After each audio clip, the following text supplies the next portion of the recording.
Hi again, folks. Xander from the Celtic Forever podcast. John is with me to go through everything Celtic, including the massive overreaction to Celtic receiving a penalty, correct decision penalty against Motherwell. But in the main, we're here to talk about the Hearts preview at the weekend, the big, the league decider against Hearts at the weekend, and have a wee word on the actual game of football that happened at Fir Park on Wednesday night. But let's see how it John. How are you, John? Aye, very good, very good. Just an outstanding night last night, and seeing this country in absolute turmoil. Everybody that's not a Celtic fan is in absolute turmoil. We'll maybe count the Hibs fans in with that as well. I'm sure they're quite happy that Celtic won last night. But apart from Celtic and Hibs, this country is a total disgrace, Sander. A total disgrace, every one of them. I know. Celtic have had umpteen VAR decisions, vital VAR decisions go against us over the years since it's came in, 2 or 3 years, John. And nothing like this, it's because they pinned their hopes on Hearts winning this league, and they may still win the league. Obviously, we hope it doesn't happen. But they pinned their hopes on Hearts being 3 points clear in the league with a massive goal difference, John. And it was taken away from them with a last minute. I mean, there was 5 minutes added on in the game on Wednesday night, John. 5 minutes were added. The penalty was awarded in the 5th minute.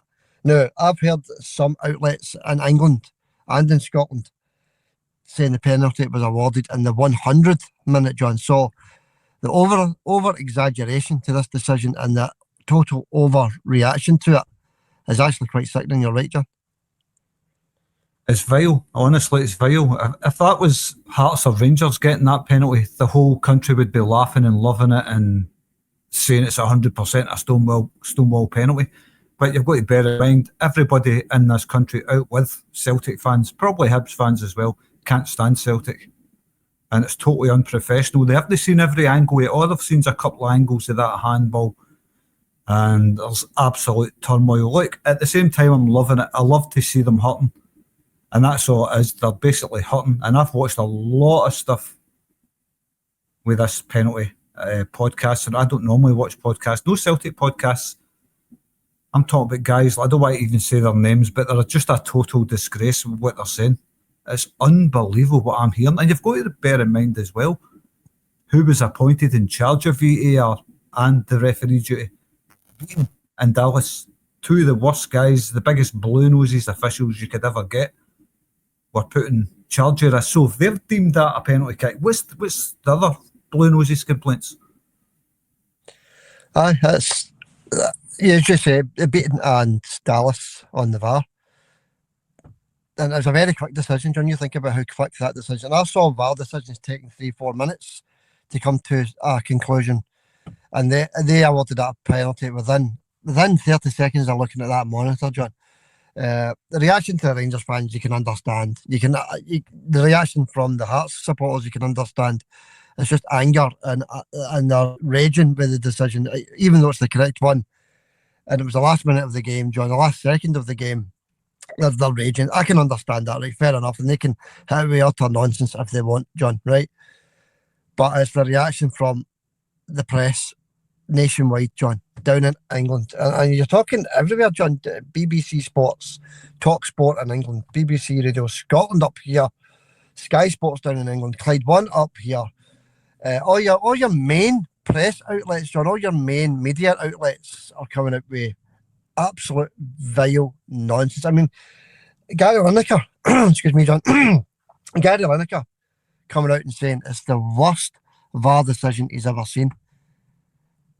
I mean, I'm actually speechless with everything that's been said about this, John. I mean, it's clear. Let's look at it. Let's go into the decision itself, John, right, for a wee minute. The ball comes in. It looks as though he's headed the ball away, but there's an elbow on Big Trusty's face. And I thought it was the penalty was getting looked at for the elbow in the face. We all thought that, right?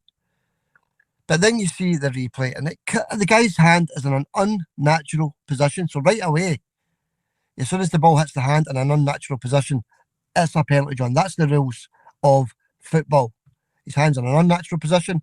His hand's up at his head. The ball hits his hand. and I've even heard some people saying because the distance of the ball went. I could header the ball with my hand on my head. I could header it 30 yards, no problem, John. I mean, they're coming up with absolute nonsense. Ali McCoist.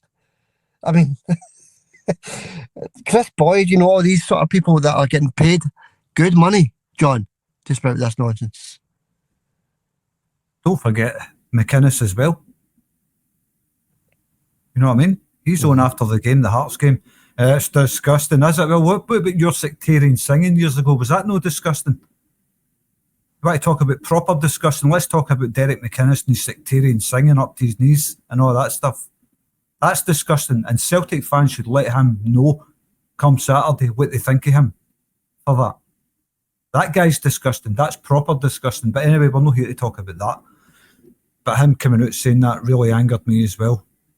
He's had a second to look at it after his own team have played, and he's come out with comments like disgusting. No, you're disgusting, McInnes.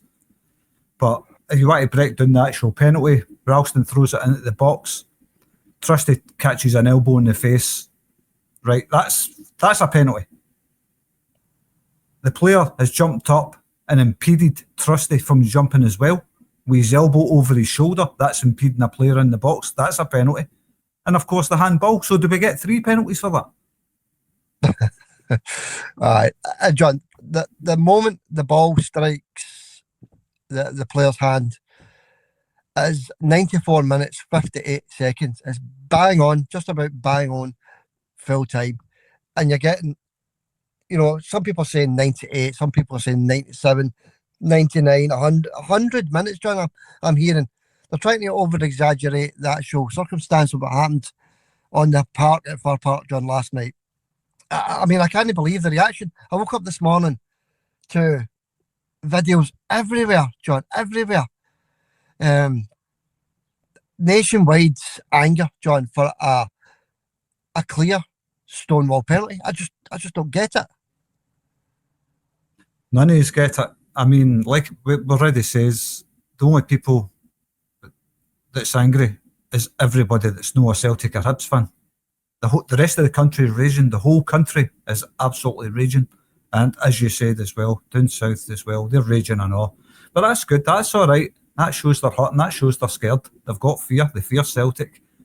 And like you says earlier, by the way, I can understand Hearts fans and Rangers fans being obviously angry at the penalty, because it puts the fear through them that, now, I'm not saying we're going to go on and win the league. We don't know yet. Saturday isn't here yet. But that overreaction to that is absolutely appalling. But look, it's a Stonewall penalty. It's a Stonewall. It's as Stonewalls you're ever going to get. So I don't know what their complaint is. Have a look at some of the replays. I sent you a video earlier. Have a look at that. Get that on your channel. The definitive proof that's a penalty. And it's 100% a penalty. You just can't argue with it. Unless you're no of a Celtic persuasion, you can't argue with it. Yeah. Let's have a wee word on the officials then, John. And very much fair play to them, because that could have went unnoticed, let's be honest. And I think it was Dallas on the VAR, wasn't it? Andrew Dallas stops the game, John, when it's the whistle's just about to go, and he stopped the game, and he's called overbeaten to have a look at it. So fair play to Andrew Dallas right away, John, because, you know, we all know his persuasion of a football team that he supports in this country. Andrew Dallas, we understand he's a Rangers man, but he stopped the game, John, to ask the referee to have a look at it. Then the referee went over and had a look at it, and he's made his decision in less than 30 seconds, John. So fair play to both officials at the game last night, John. I mean, I missed quite a chunk of the game. I didn't see what happened during the game as regards to decisions on the park. You can maybe fill us in a wee bit on that, but I did see the very end of the game, John, and I just thought it was outstanding refereeing from VAR and the official on the park. It was a good spot. It was a very good spot, and we can only be thankful to them for that. Of course, all the rest of them will think there was a backhander involved or something like that. Celtic have got the SFA in their back pocket. Which Celtic games are they actually watching? Dyson Maeda earlier on was wiped out by that Motherwell goalkeeper, and nothing happened. Stonewall penalty. Wiped out. He's backing up. The ball comes into the box. Dyson's backing up. He's going backwards to maybe try and get his chest on it, bring it down, and the Motherwell keeper comes flying right through the back of him and nearly knocks him unconscious. No penalty. So look into that what you will. Yeah, well, it's just another one example of decisions going against us. I mean, umpteen, John, and in vital games, Glasgow derbies, etc., and no reaction like that anywhere. I mean, Celtic supporters maybe moan about it for a day or whatever, and then we move on. But this is national, John. This penalty. I mean, Celtic getting a penalty in the first place is news in itself, I suppose. But let's have a wee look at the Celtic reaction to the award then, John. I've seen wee bits and bobs. Paddy Bonar coming out with some nice stuff. A couple of other the ladies players coming out saying some nice stuff. Guaranteed penalty, no issue, blah blah blah. Tony Watt on Clyde 1, John. Saying it should never be a penalty. I don't get that. I really don't get that. I mean, if anybody from a Celtic persuasion should be saying it's a stonewaller, because it is, let's be honest, it is a definite penalty. Did you hear any other Celtic reaction from that decision last night, John?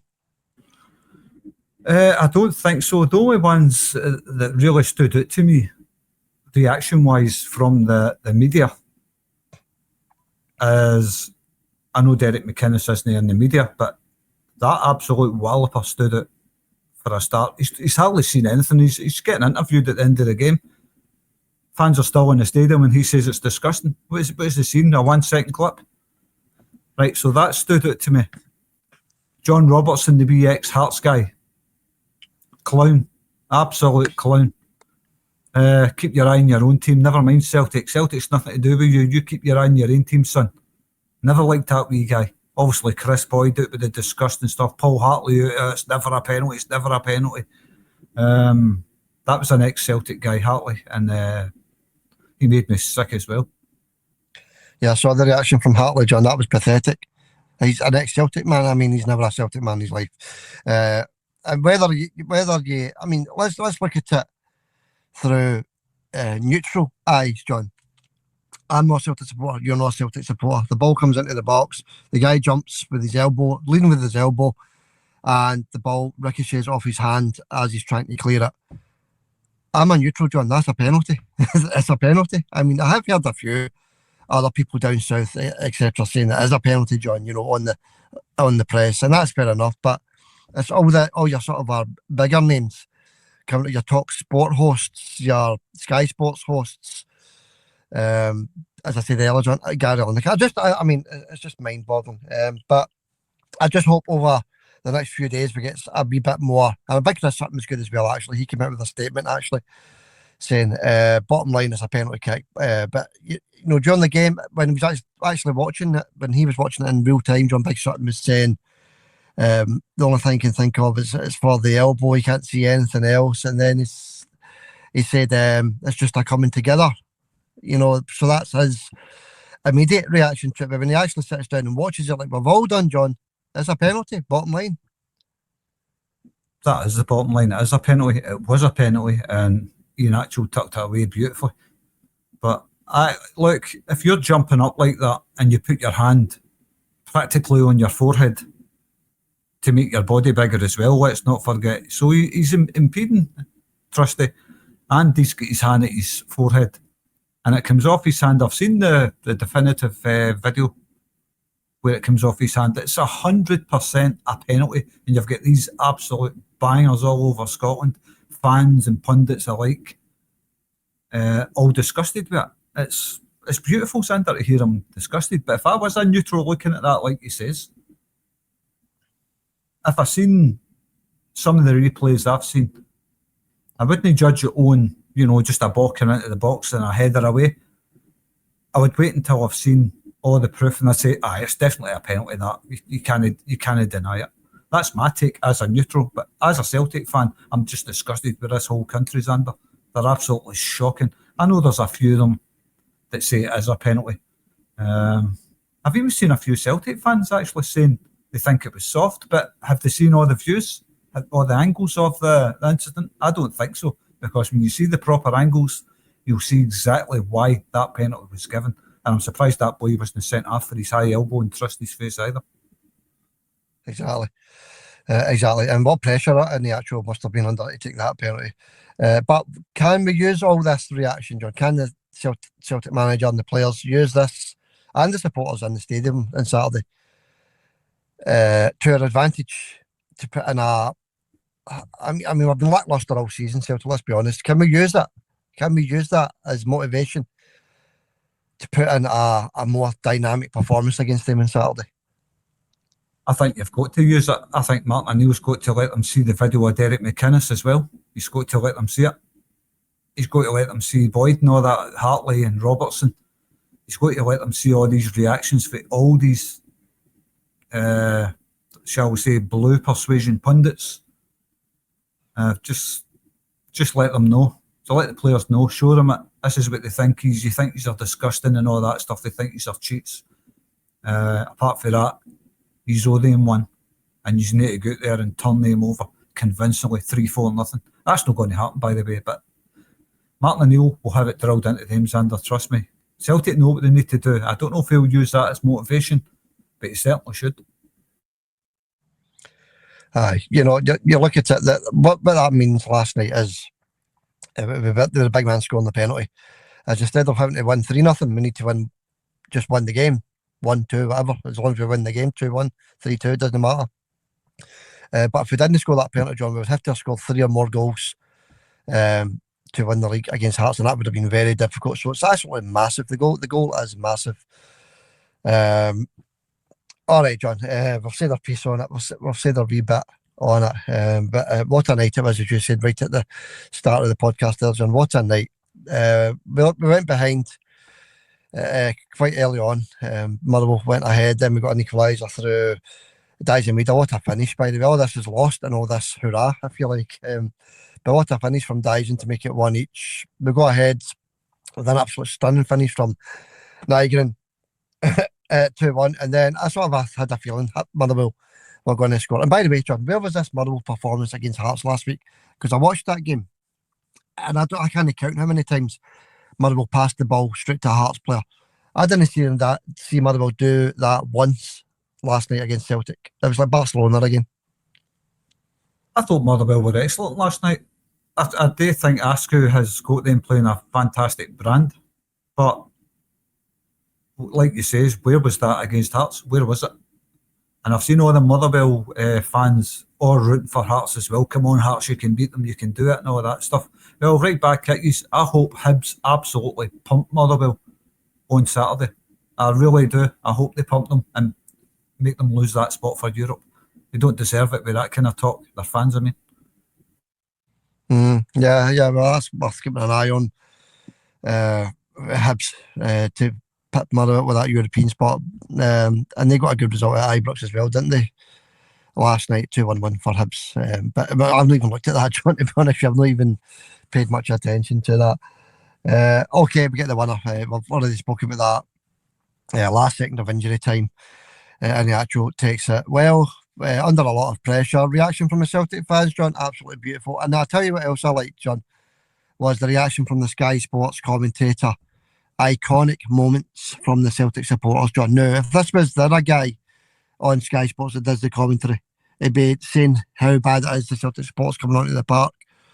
What's his name? Ian Crocker. He'd be going on about, he said it before, he said it at Ibrox, he said it before, Celtic fans coming onto the park. But the commentary, I don't know who the guy was, John. I do like him. And his commentary was absolutely superb as well. But saying that not just the goal, but the fans coming onto the park, iconic moments from the Celtic fans. And I thought that was lovely. No, he did a good job last night, actually. It makes a wee change from Ian Crocker, who, of course, was at Tynecastle. You wouldn't expect anything else from him. But, that was a late call, wasn't it, by Sky to get the game on Sky? Celtic game, because initially it wasn't on Sky. Wasn't on any channels, but Motherwell decided to put it on for Motherwell TV if anybody wanted to pay 15 quid, but Sky put it on. So that was a late call by Sky, but I'm thankful I didn't have to sit and listen to Ian Crocker last night, because I cannot listen to that guy. When I watch Sky, I've got to turn the sound off. Yeah, the guy's getting worse and worse. I mean, it's obvious he's sick and tired of Celtic winning stuff. I mean, just look at the reaction to the penalty down in England. So that tells you everything about Ian Crocker, I suppose. Right, John. We've said enough about the Hearts game. We're going. Sorry, the Motherwell game. We're going to go into the Hearts game. Well, I was going to ask you first, Sander. Do you think Celtic are hated more than the England football team in Scotland? That's a tough one, isn't it? I think now, yes, the football fans across Scotland are sick and tired of Celtic winning things. Well, they're sick and tired of Rangers winning things back in the 90s. I didn't hear any reactions to what I'm hearing just now, John. And we've not won anything yet. I mean, you've got to bear that in mind as well, John. We've not actually won anything yet. We've got a chance in the Scottish Cup. We're in the final. It's a chance. And we've got a chance to win the league, but it's just a chance, John. So I still don't understand what all this hype is about. We've not won anything yet. Well, this is it, isn't it? There's nothing's been won. Apart from a game last night, that was won. Hearts are still top of the league. Don't know what the problem is. If they're so good, they shouldn't be that bothered about that. So that's the thing, isn't it? If Hearts are so good and everybody loves them in this country, why are they worried about going to Celtic Park? Why all this fear and all this disgusting talk and all that? Where's all that coming from if Hearts are so good? I know, John. Because they thought they had it in the bag. I suppose that's what that's all about. I can understand them, to be honest with you. I said it earlier. They thought they had it in the bag at 2 each. Sorry, at Far Park, and they more or less did have it in the bag at 2 each. And by the way, thank you very much to John McGlynn and Falkirk for putting in a massive effort against Hearts last night. I don't think, John, absolutely pathetic with it. I was thinking that myself. What an effort that was from Falkirk. Fantastic. To be fair to Falkirk, I think they had a goal chopped off in the first half. They scored first.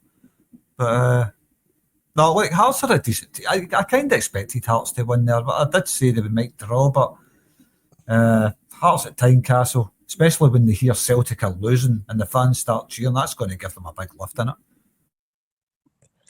Aye, well, I listened to McInnes. I know I was going to stop talking about it there, but another thing came out in my head. McInnes as well, John. He said he was walking round the park. You know, that's their last home game of the season, and he was walking round the park, and somebody said, "There's been a penalty at Far Park," and he said, "Well, I'll have a guess who that's for."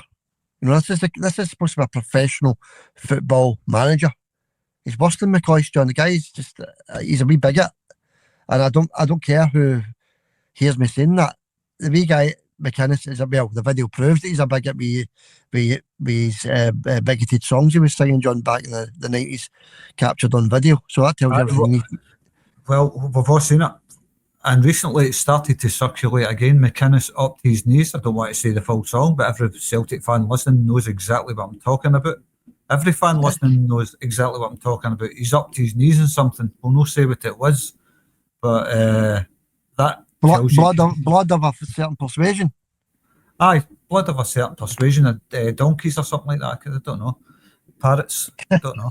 But he's that shows you exactly where he stands with everything. You know, he just despises everything about Celtic, didn't he?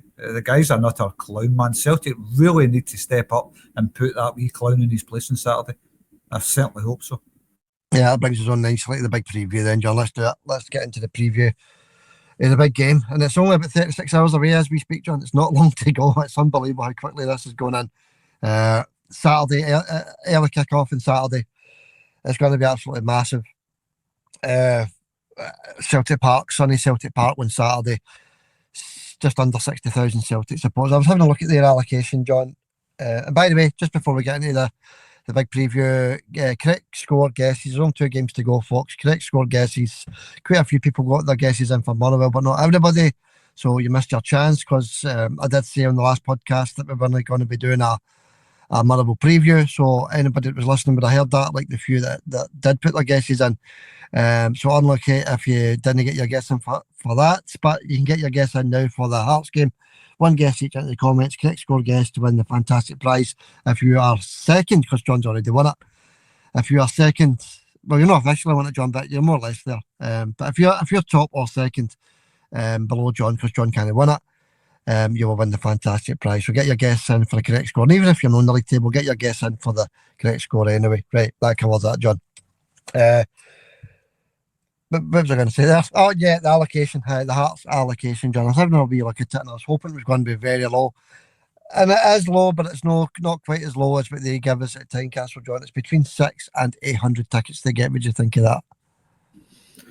I think we do get about 600 tickets at Tynecastle, and that's a lot. So we should just respond in kind by giving them 600, stick them in that wee corner right behind the limited visibility. Lovely jubbly. Stick them in there. You don't hear anything from them unless they take the lead. Of course, you maybe hear them singing. But Celtic fans, they really need to buoy up the team for this, and I know they will. I know every Celtic fan in that stadium, they're going to be rocking Xander, and they need to boo them every time they touch the ball. Every single Celtic fan needs to boo them so they can't hear themselves think. I said that before about this game. If it does come to the last game of the season and all we need to do is win, the Celtic fans need to boo every Hearts player every time they touch the ball. Make them make mistakes, pass it out the park and all that stuff. Show them what Celtic Park's all about and the big occasions. It'll terrify them if that happens. Yeah, Celtic do it in the Champions League, but they don't do it in the domestic game, John, don't they? And I wanted to be quick. I forgot to mention it in the Glasgow Derby post-match reaction, John. But didn't the stadium atmosphere, John, in the Glasgow Derby at Celtic Park last week was that good that you couldn't hear the Green Brigade. So that's what we want on Saturday, John. We want 60,000 Celtic fans, not just the Green Brigade. 60,000, as you say, booing when they touch the ball, cheering the team on when we've got the ball. Similar to what happened at Celtic Park last week against the Rangers, John. That's what we want when Hearts come to town. It needs to be hotter than that, Xander. It needs to be a hotter atmosphere than that, to be honest with you. I'm not saying because Celtic are bad or anything, but it's just to let the players know that the 12th man is in the stands. And I think once the players, they know that the 12th man is in the stands giving their all for the team, that will draw the Celtic players towards the goals. We don't know what the score's going to be. It's a hard one to call right now. Celtic haven't been too good, to be honest with you. I thought they were quite poor last night against Motherwell. They played well in wee spells of the game, but it didn't look like a team that's competed to be champions last night, even although the last minute goal, the Nygren goal was outstanding, by the way. It was a thing of beauty. But I just thought last night overall, Celtic weren't that good. They need to be a lot better on Saturday, to be honest. But maybe the 2 days rest, they only had 2 days rest. Maybe that contributed to that. Motherwell, they had an extra day's rest, remember? So they looked a bit fresher. But we've got to go again with 2 days rest. And it's got to be a much better performance. Hearts will only have had 2 days rest as well, by the way. But it's nerve jangling, isn't it? Yeah, it is, John. And you can understand now why Martin made some tactical substitutions, shall we say, at 2-1 last night. A lot of Celtic fans weren't happy with it. I wasn't happy with myself at the time. But now these players are going to be fresher for Saturday, John. So it worked out well in the end. It gives me vibes, John. This game on Saturday gives me vibes, not of 86. Well, I don't even remember 86. I remember 86 results, but I was just a wee guy. I wasn't really paying that much attention to it. But it gives me vibes of the St Johnstone when we had to beat St Johnstone at Celtic Park to stop them doing 10 in a row. And it was very nervy then, if you remember back then, John. Even though it was just St Johnstone we were playing, when they won a league title in 10 years, it gives me that sort of vibe. Aye, that's the one Larson scored in Bratback. Yeah. Aye. What was that? What year was that? 1990? Oh, I can't. My memory's terrible. I'm older than you, so my memory's worse than yours. 98 was it? 98? I think it was 90. I think it was 98. I'm not good at remembering that stuff, but it does have that kind of feel to it. It does have that kind of feel. Celtic Park wasn't fully finished yet at that time, was it? That's right. One of the stands behind the goals wasn't finished yet. It was at Jock Stein stand. Yeah, I can't remember that either, but I remember one of the stands wasn't finished. But it does have that kind of feel with it.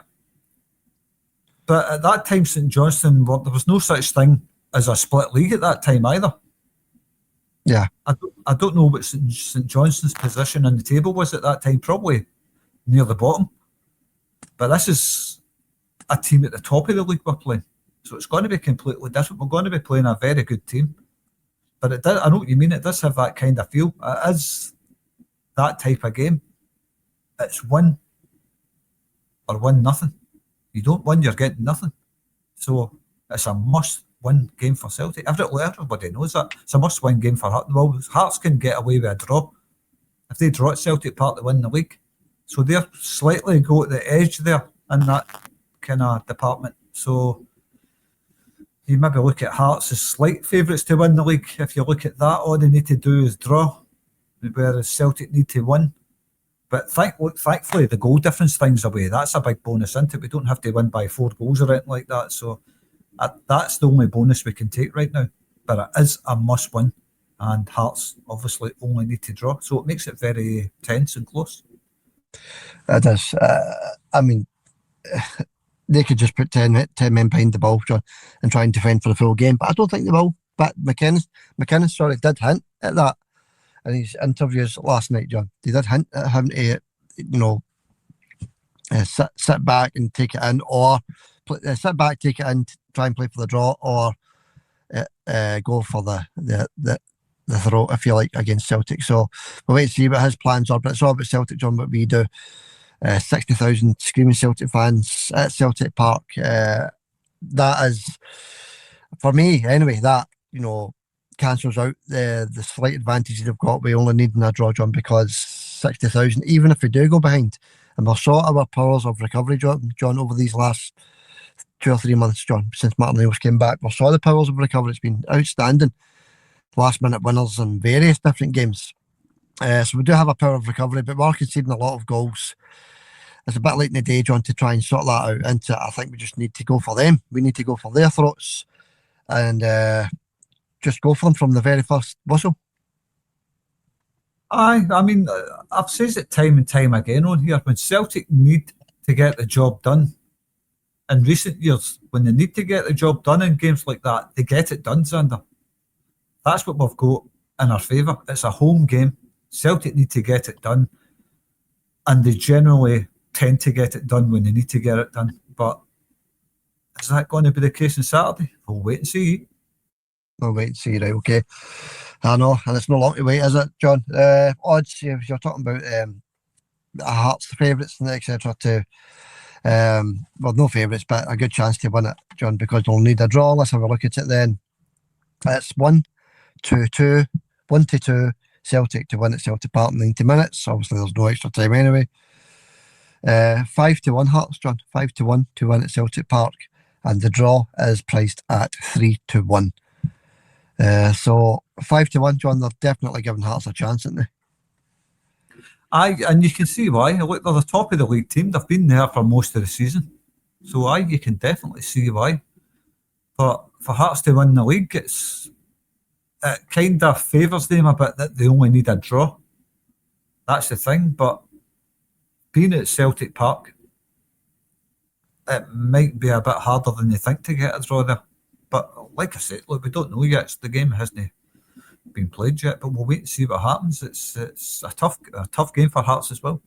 Yeah, and we're going to have to break that down as regards to the starting lineup, John. That'll be exciting. We'll do that in a wee minute. First of all, the officials for Saturday, John. It is Don Robertson. He's the referee. And I knew, as soon as I got up this morning, I said to myself, it's going to be Don Robertson, because they can't pick, what's his name? No, Clancy. The guy for last night, Beaton. They can't pick Beaton, so it'll be Don Robertson. Sure enough, when I went in to check it, it's Don Robertson. He's the referee. Clancy is on the VAR then, John. So Clancy and Don Robertson. I mean, we can't really look too much into referees after what happened last night, as long as they're doing their job. But Don Robertson, John, he doesn't really give Celtic anything, does he? Nah, it's a name that fills me with fear. It always has done, Robertson. we'll wait and see. Like he says, if he's doing his job properly, we've nothing to worry about in that department. Okay, then John, let's break it down. Sinisalo and goal, John. We are conceding a lot of goals, aren't we? I know it's not all the goalkeeper's fault. But it was Sinisalo in goal. 2 goals conceded, another 2 goals conceded last night. Do you think he's to blame for any of the goals last night? Maybe the second goal. I know he made 2 saves, but they were low saves and they were straight to Motherwell players' feet. And maybe he could have done a wee bit better with a couple of them, pushed the ball a bit wider. But when the ball's hit at you at pace, it's kind of hard to say, isn't it? I thought he had a good game last night. Sinisalo actually did make a few saves. He did make a few decent saves. But yeah, there was sorry, John. There was the one at 2 each when they were actually could have won the game, and it looked as though he was beat. And for somehow, I think it's the wee guy that plays up front for them, Masma Nishi, is it? I don't know the boy's name. Anyway, got a header at the end, and somehow Sinisalo got to it, John. So I mean, he kept his league title with her. He did a few times last night, Sander. He had a few good saves last night. I thought he had a good game. And I was just looking at the second goal for Motherwell. Was he actually to blame for that? I don't think so. I think the defending was shoddy yet again. I don't think there was anything the keeper could have done about it. He done his best. He made 2 saves, and the third one, unfortunately, ended up in the net. So I can't really blame him for it. All right, John. Okay, fair play. Into the defence then. Kieran Tierney sort of limped off, didn't he? But apparently he's okay for Saturday. Will it be Kieran for you or Sriracha, John? It's got to be Kieran, isn't it? It'll be Kieran, aye. Kieran's, I mean, he goes backwards a lot, but he plays a very cautious game, Kieran Tierney. But it will be him.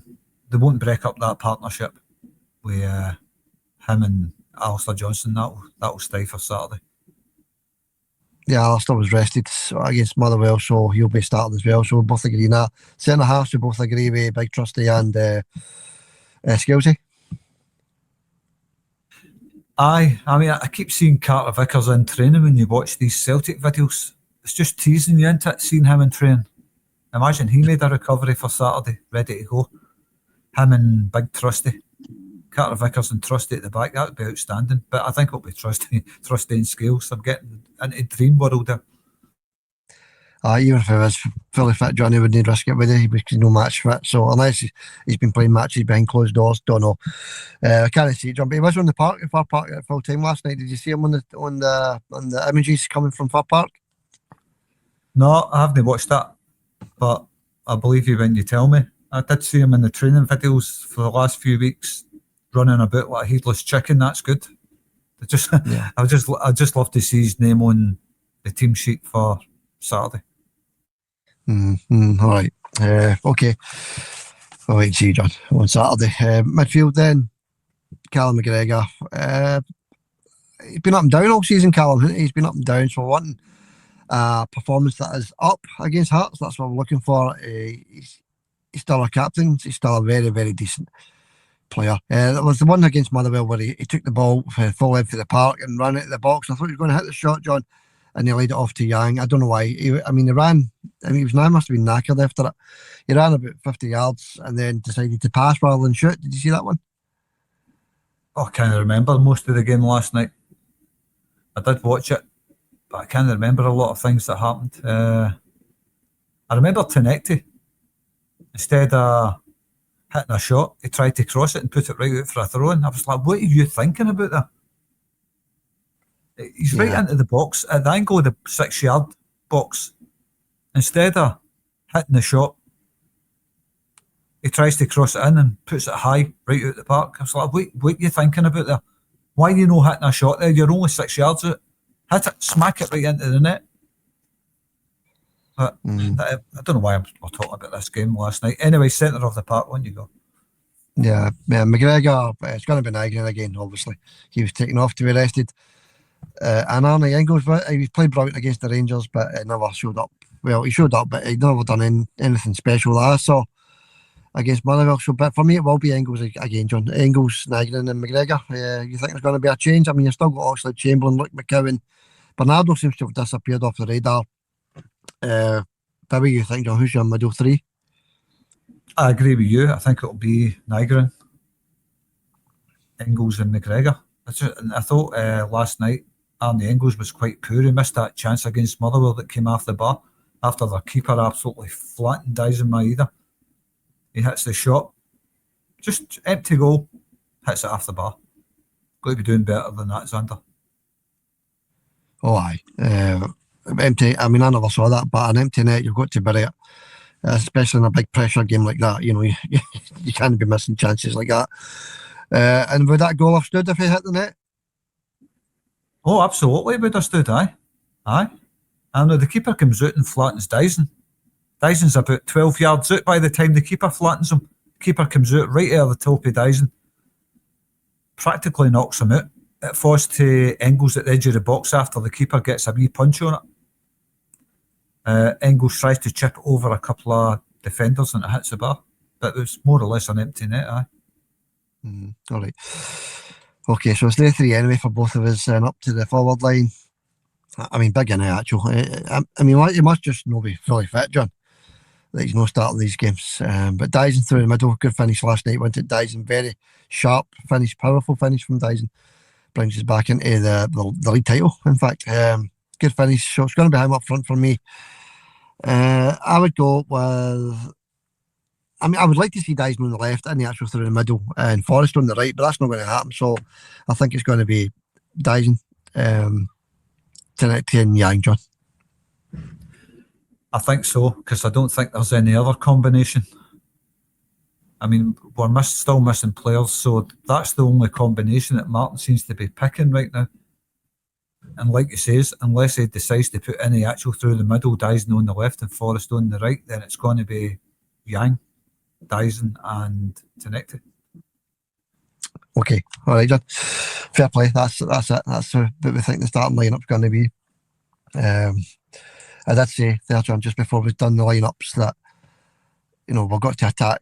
We've just got to attack them, attack. But of course that'll leave us exposed at the back on the counter attack. And Hearts are a very decent team. They've got a lot of pace in their team also. With Braga and the likes up front, John. But yeah, how do we approach it then, John? How do we approach it? Do we play edgy at the start? Do we go for the jugular at the start? How do we approach this one? I really don't know how Celtic are going to approach it because of the type of game it is. But it's at Celtic Park with 60,000 fans there and a couple of hundred Hearts fans. You've got to attack, Xander. You've got to go for it. They need to win. So Celtic have got to go for it. They might start off a bit edgy and work their way into the game, but I think Celtic, in a game like this, will go for the jugular from the off. That's just what I think right now. I just can't see Celtic being cautious or anything. I think they'll go for them from the start. I hope you're right, John. I really do. And I mean, just thinking ahead to Saturday, the nerves will be totally gone for everybody. I mean, it's going to be the eyes of the world are going to be on this game, John. Aye, I mean, I don't know about the eyes of the world right enough, but certainly anybody that knows the Scottish game will have their eyes on this. Anybody that knows, every football fan in Scotland will have their eyes on it. Rangers are playing that day. They're not interested in playing against Falkirk.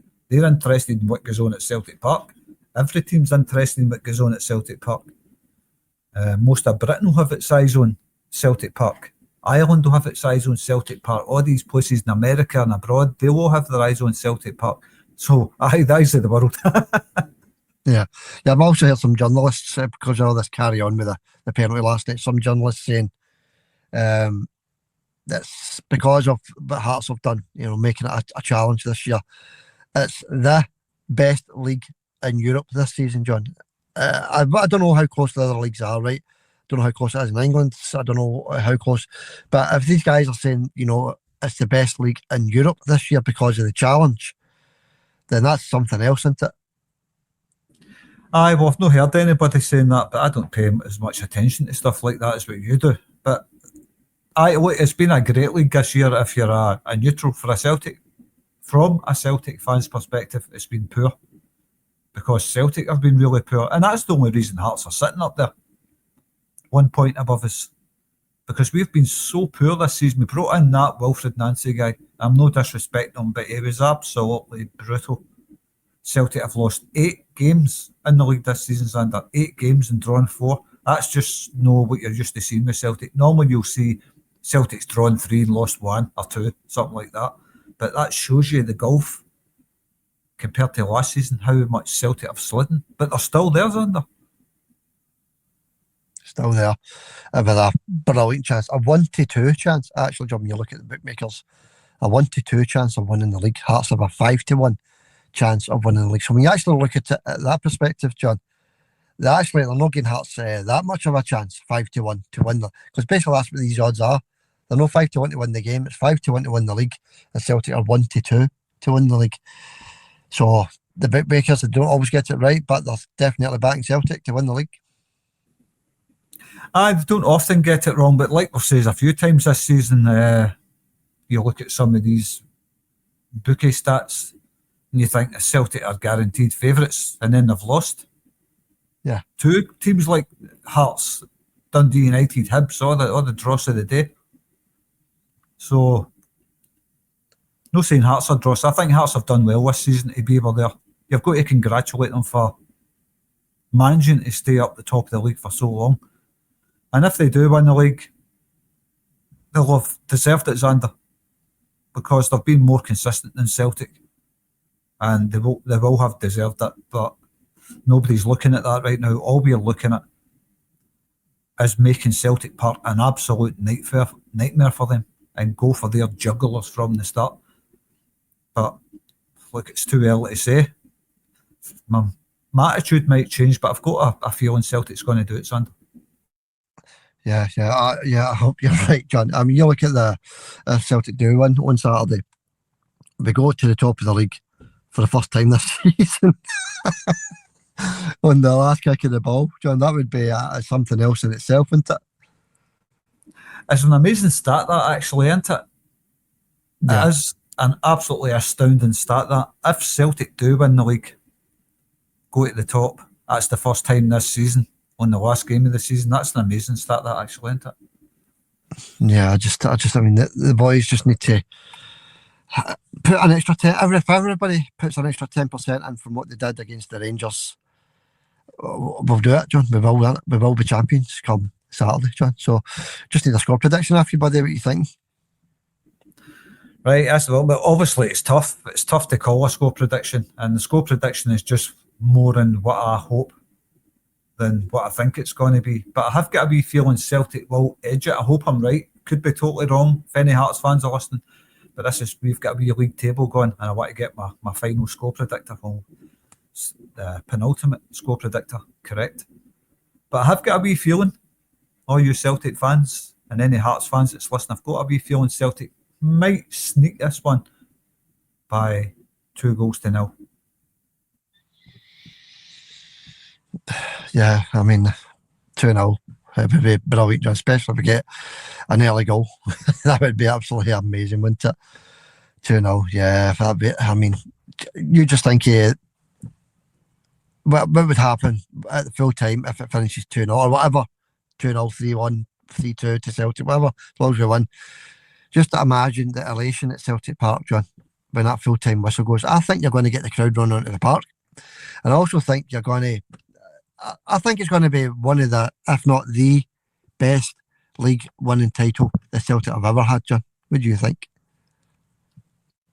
Well, I mean, we've spoken about this before. In my time watching Celtic, this will be the best league win for me. Out with stopping Rangers doing 10 in a row.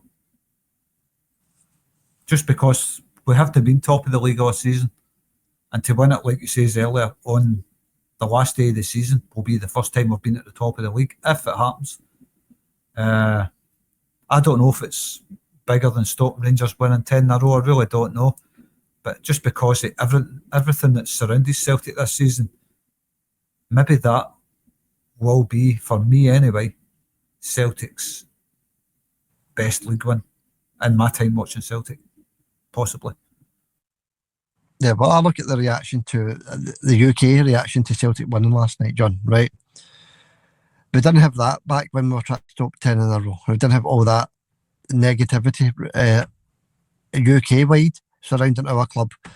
We didn't have the one game £45 million jackpot back then either, John, because whoever wins the league goes automatically into the Champions League. So that's automatic 45, between 40 and £50 million, John. That wasn't back there back in the late 90s when we stopped Rangers doing 10 in a row. So for me, John, it's just as big, if no bigger. But everybody will have their own views on it, I suppose, wouldn't they? Of course they will. I mean, it is, to me, thinking about it, it is bigger. It really is. I mean, a lot of Celtic fans might disagree, but just watching everything that surrounded Celtic this season with the fans on the board and all that stuff, and Nancy coming in and Celtic struggling in games and Celtic fans turning on the board and all that stuff, it would be a massive one. It certainly would be a massive one. And it would be my favourite if we can do it. I'm going to say right now, if we can do it, it goes down as my favourite Celtic League win in my time watching Celtic, and that's a long time. Okay.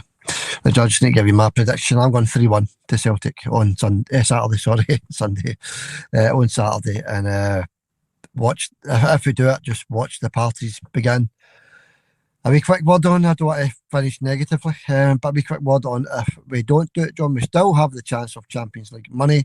If we qualify, we need to play a couple of qualifiers. If we don't win on Saturday, I don't even want to really think about that. But John, in a season where you just touched on it there, on a season where the sack the board stuff, the protests on the park, the managers leaving, bringing in Wilfred Nancy, Brendan Rodgers leaving, Martin O'Neill leaving, then having to come back. You've got to take all that into account. If we do go to Celtic Park on Saturday and draw or lose, John, and think, we've done really well to get to where we did. I think Celtic have done exceptionally well to get where they are right now. I mean, I know we've lost a couple of games with Martin O'Neill. We lost the Hibs game and we lost the Dundee United one on that tatty field up at Tannadice. Yeah. That Hearts managed to avoid, by the way. So it's remarkable where Celtic are right now, considering everything that happened in the season. And nobody's thinking about losing this league. We're all thinking the same way. Celtic need to win it. We're all looking at that right now.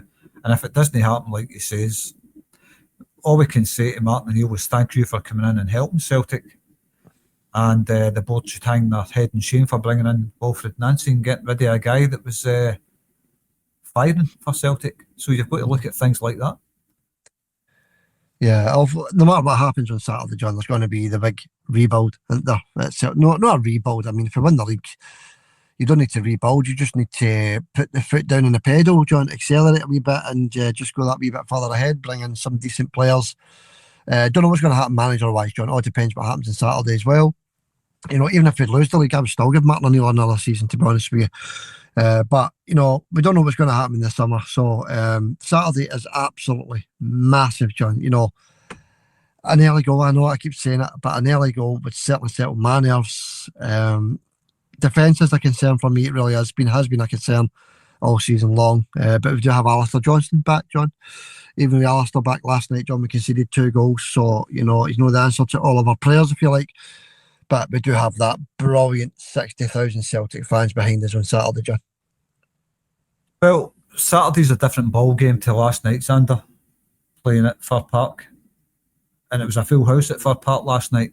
And every one of their fans, Motherwell fans, were screaming. They were loving it last night. But this is a different thing on Saturday. Now you've got 60,000 Celtic fans there. It's a different thing altogether for any team coming to Celtic Park when the fans are hopefully ready to celebrate a league win. So it's a different thing. Playing against Motherwell at Fir Park, who are a decent team, Motherwell, you can't deny them that. I think they're a cracking wee team. I think Askew's got them playing some brilliant stuff. And we talked about would Motherwell sit back because of Askew's links. Well, you got your answer last night. There was certainly no sitting back last night, was there? No. Well, that's sitting back nonsense, John. What we've had all season is teams battling very hard against us and I don't see it in other places, John. I'm going to leave it there. I just don't see these teams battling quite as hard as what they do against the champions Celtic, John. All right, John, we'll leave it there. Hopefully the next time I talk to you, we will indeed be champions of Scotland again, John. Well, I certainly hope so. But I've got a wee feeling we're going to do it. Just going by previous seasons and all that stuff where Celtic have been flying. Look, Martin O'Neill, by the way, he knows that the squad that he's got isn't the best. You've heard him hinting at that a few times. He's doing the best with what he's got and all that. So that kind of tells you what Martin O'Neill thinks. He knows he needs better quality there for next season anyway. But the players that are there, they've just strung, was it 6 wins in a row together? 6-7 wins in a row.